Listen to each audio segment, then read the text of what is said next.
Hello, everyone. We're going to go ahead and take the moment to look at the evidence that we have for the atom itself and sort of moving from Democritus all the way to John Dalton. Now, something I want to make sure it's very, very clear here as we move into our learning goal. The plan is that you're going to be able to explain how the contributions and the ideas of each scientist help us to understand the atom and how it relates to elements, compounds, all of that stuff.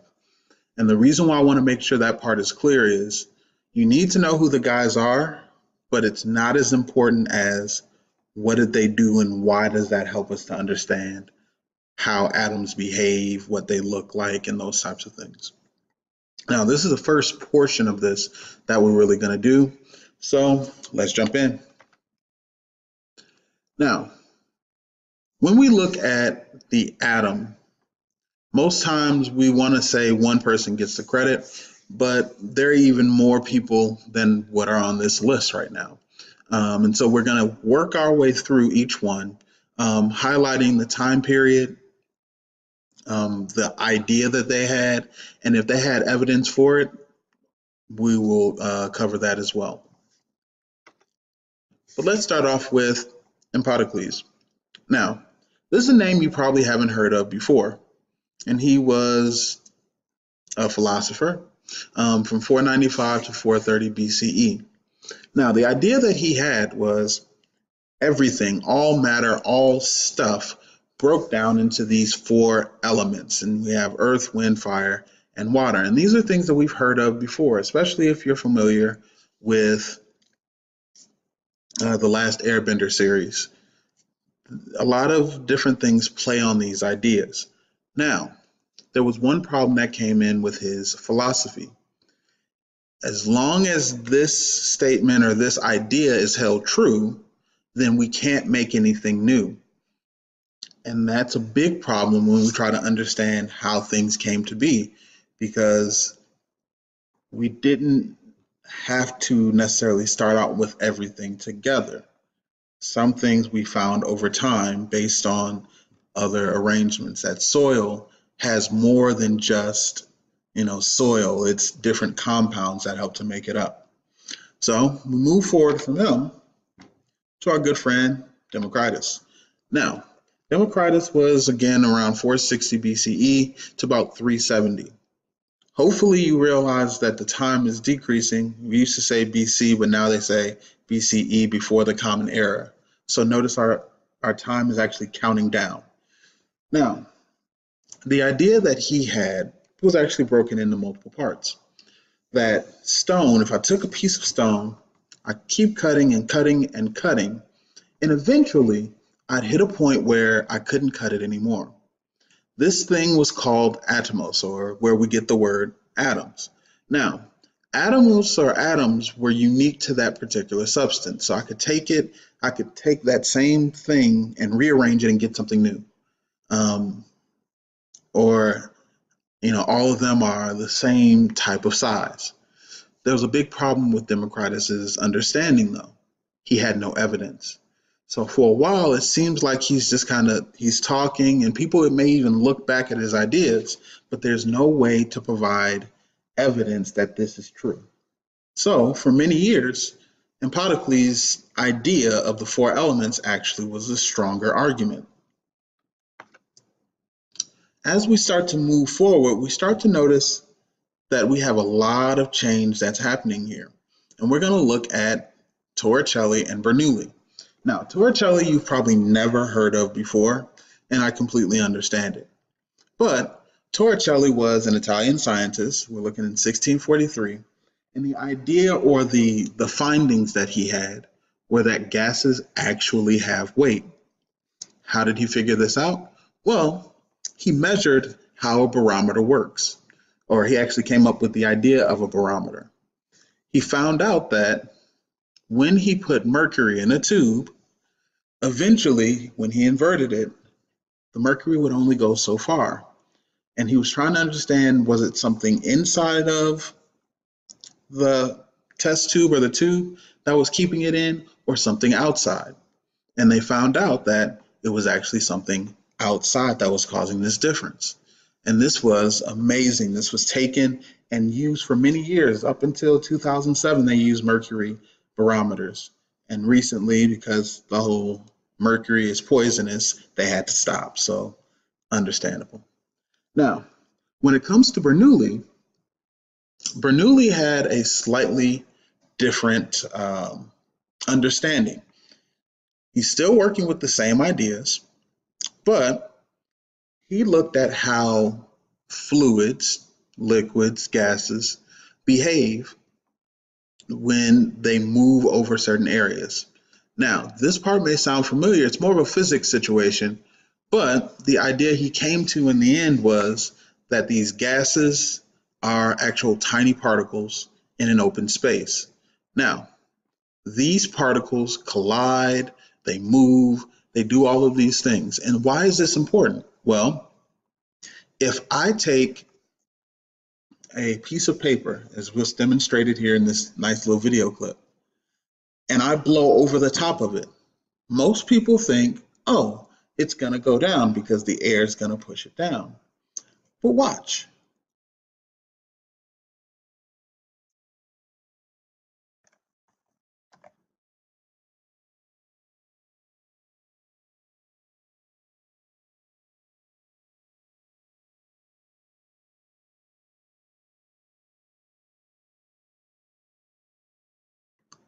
Now, notice as the gentleman blows over the top, the paper rises.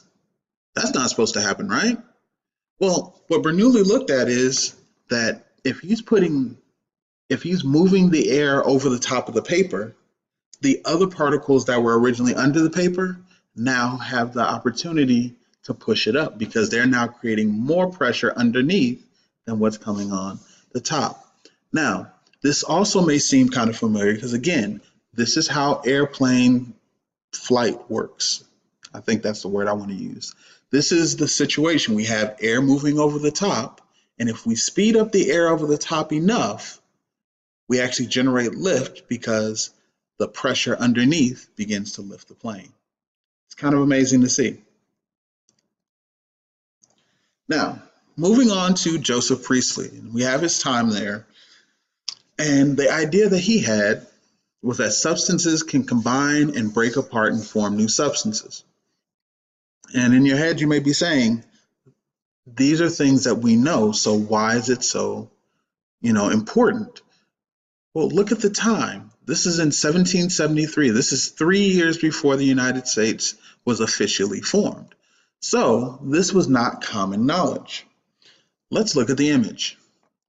He took a sample of mercury oxide. In this case, he called it mercury calx, and he heated it up, and he noticed that he got a silver liquid that stayed behind, and then some gas that collected over here in the cylinder. Now, that cylinder didn't explode. That's a good thing. But he noticed things could burn in it. So he realized that, oh, that gas must be something that things burn in, but it doesn't explode.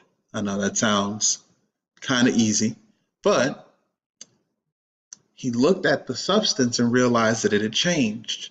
The properties changed. Instead of being more of a solid, it was a liquid silver substance, which we now know as mercury. The gas we later found out was oxygen. And so where did it come from? If you notice, there's a stopper on here, and this tube runs all the way in here. So there's no way for it to just enter from anywhere. It had to be a part of this substance. So when we have a different substance, a compound, I can break it apart into its individual elements and understand how and why it behaves the way that it does. Fast forwarding a couple years, and we get to Lavoisier. Now, instead of trying to say his name, no, he's a French guy, and we're going to study actually a lot about him, mainly because of this idea called the law of conservation of mass. He's building on the ideas of Priestley when he realizes that, oh, not only does the substance break down, but I can account for the mass of the substance after the reaction is finished. And so this was originally containing mercury oxide. It was heated up using a furnace, and it produced a gas. Based on the amounts and the ratios, he could actually determine how much gas was lost or how much was supposed to be here. This led to the understanding that when compounds break down or they go through reaction, they just get rearranged. They're never destroyed. We can't just lose it. It's something that has to be transferred from one thing to the next. Now, this brings us to our final guy, at least for this video. And this is John Dalton. And notice that the time kind of goes back a little bit, but you'll understand why in just a minute. Now, Dalton was an atmospheric chemist. Basically, he worked a lot with gases. And he started to look at all of these different ideas that were presented by his colleagues, the people who are around the world and doing these experiments.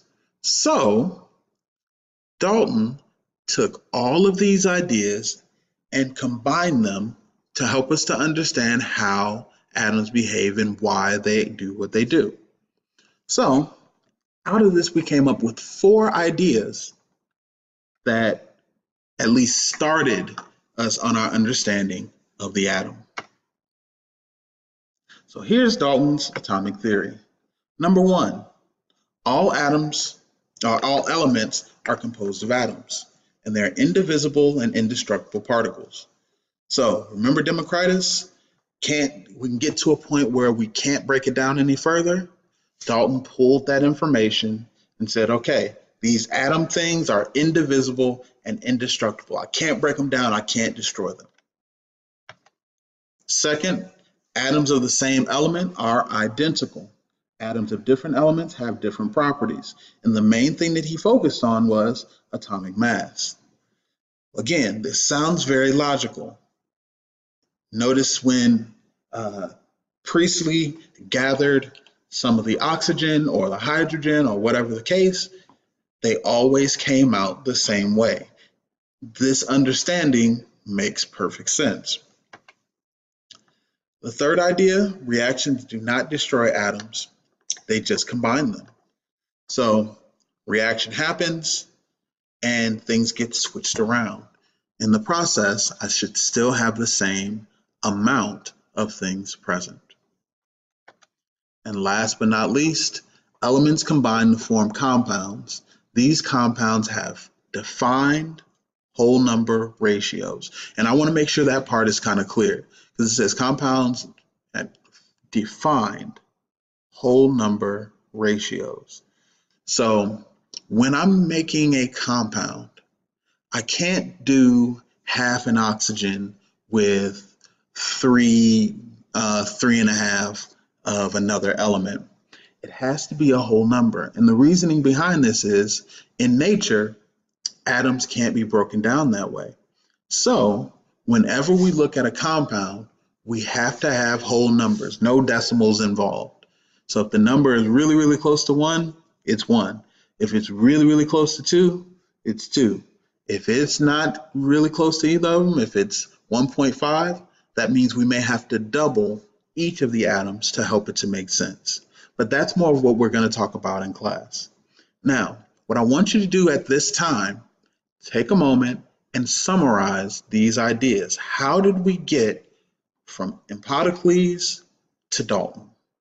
How does this help us to understand the behavior of gases? And even more so, how can I apply these ideas when we talk about elements, compounds, and mixtures? Because remember, it all comes together. With that being said, can't wait till next time. Have a great day.